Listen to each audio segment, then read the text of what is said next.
Čaute všetci. Chodil som do lesa, na trampy, brnkali sme na gitary, bolo nám dobre.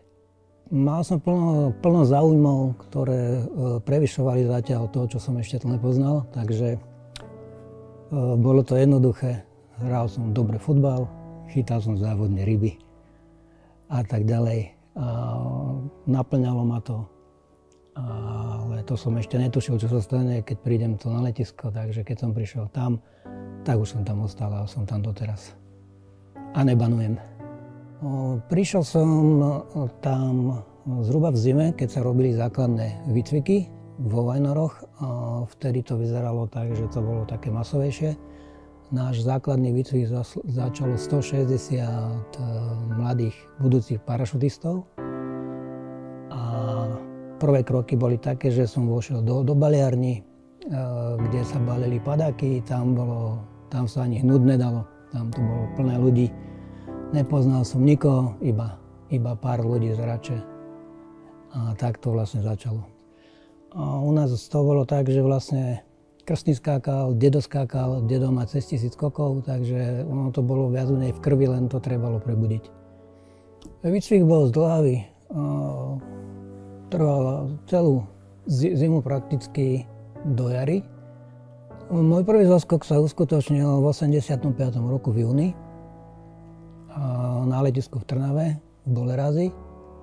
Tam sme sa stretli celý západoslovenský kraj, asi 160 ľudí, 170 skákajúcich, takže tam som sa stretol s ľuďmi, s ktorými v základnom výcviku, ktorými aj dneska skáčem dokonca, takže som za to hrdý, že som neostal sám z tej kopy ľudí, čo tam bolo.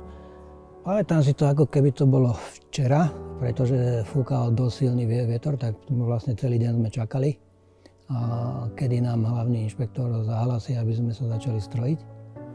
Keď už k tomu prišlo, tak sme sa všetci ustrojili, poriadne nás kontrolovali, nastupovali sme. Do lietadla vtedy sa skákalo, na každý okruh skákal jeden, takže ja som bol 10., posledný, takže som si to vychutnal. Všetky výskoky som videl, jak babi a chalani skákali predo mňou, až po mňa. Veľmi ľahké bolo vstať, ťažšie bolo prísť pred dvere, ale keďže som si povedal, že keď to dali aj oni, tak to dám aj ja. A vykročil som tou správnou nohou a bolo to super. Celý ten výcvik bol viac menej rozplánovaný do takých úsekov. Najprv sme skočili 3 lana na oboznámenie sa padáku. Nemuseli sme otvárať nič, len sme sa pripli. Potom sme prešli na zadržky. 5 sekundové 10. Splnili sme vlastne osnovu, ako sa plní dneska. Len bola trošku iná na typ padáku, typy výskokov. No a taký vrchol bol toho celého, ten prvý voľný pád. Na to mám veľmi dobré spomienky. Bolo to pekné. Môj prvý voľný pád bol vlastne 28. zoskok. Takže to bolo dosť emotívne vtedy. Vtedy som sa dostal už do toho naozaj parašutizmu. Konečne voľný pád. Potom všetci sme snívali, ako sa zdokonalíme a prejdeme konečne na športový typ padáku. To bol prvý zoskok na krydlo, po preškolení bol 52. zoskok vo Vajnoroch a bolo to úžasné. Bola to petecha 11, klasická, takže vpredu záložák a na chrbte 11. Jedno z mojich najkrajších skákaní sa bolo dostane do reprezentačnej štvorky, kde som si užil neskutočne veľa fajnových vecí. Aj čo sa týka výsledkov, zdokonalenia a všetko počas toho voľného pádu. Kde sa ten vzduch stával už úplne ako súčasťou chôdze, dajme tomu, keď to môžem prirovnať. A postupne sme začali sa približovať aj k veľkým formáciám, ktoré sa tu skákali dosť málo.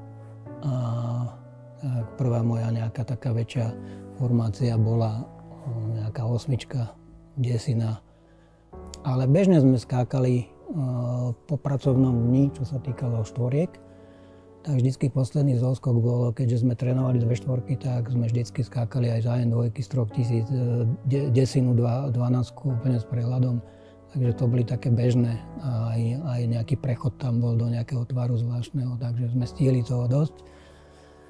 Tak tam som sa rozhýbával. Chodili sme do Konovíc, kde sme sa potom dostávali do väčších formácií, lebo kapacita lietadla nám to dovolovala. Takže veľké skúsenosti nejakých obrovských formácií som nemal a z menších som skočil hneď do obrovskej jednej. A najväčšia formácia, najväčšie gule, ktoré som ja zažil, tak bol svetový rekord 216 vej. A tak to bolo úžasné. To sa nedá ani popísať. Jedného dňa prišiel nejaký Slavomúrik a povedal, či nechceme ísť skákať svetový rekord, ktorý sa tu bude skákať. Došiel asi 2-3 dní pred rekordom, hľadal nejakých skúsenejších, ešte sa nám ani nesnívalo o takom niečom. Tak som povedal, že áno, boli sme tam vlastne 2 Slováci s Ďurom Rebrom. Deň predtým som pracoval v hoteli Bratislava, kde boli všetci to ubytovaní, takže vlastne som ich vítal a druhý deň už som skákal vo svetovom rekorde. Tak to bolo niečo neuveriteľné. Už to bolo trošku dávnejšie, bolo to v 1994 roku v Bratislave. Skákalo sa to z 3 lietadiel, za N12 a N26, myslím 2. Ten svetový rekord, alebo vlastne veľké formácie, to je taká vlastne odmena za to všetko, čo som absolvoval, kým som sa tam dopracoval, prepracoval až hore. A som veľmi rád, že som skončil na nejakej úrovni športovej, takej, že som si to mohol dovoliť s prehľadom aj dať ten rekord, takže veľmi sa toho teším.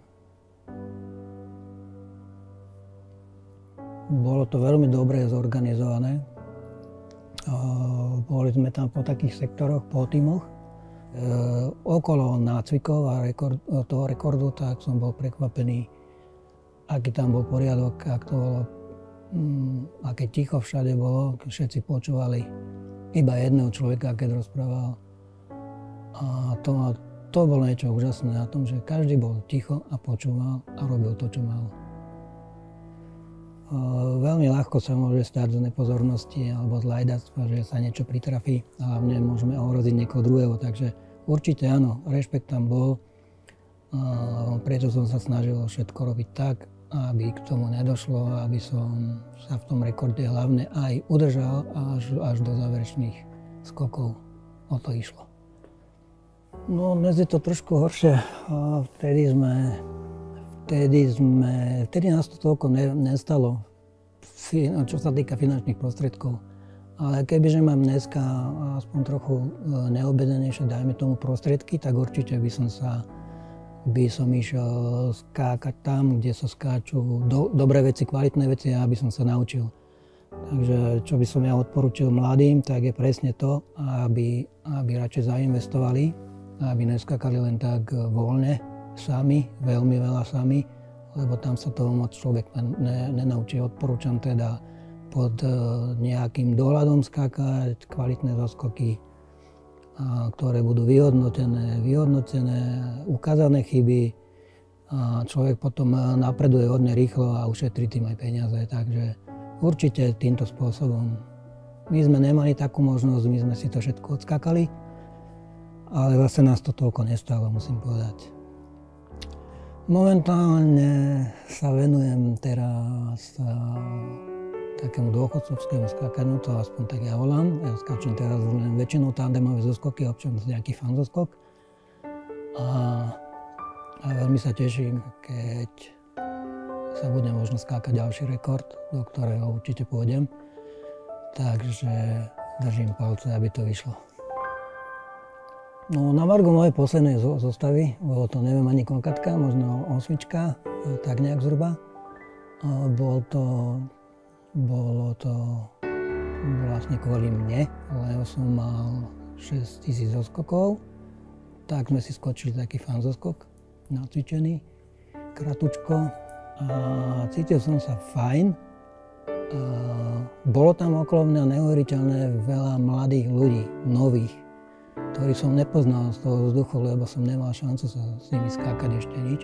Som bol veľmi prekvapený, akí boli šikovní, takže čo sa týka najprv z počiatku takej neistoty, tak behom pár sekúnd sa to obratilo na istotu, lebo som pochopil, že tí ľudia to vedia skákať. Bol som prekvapený, milo.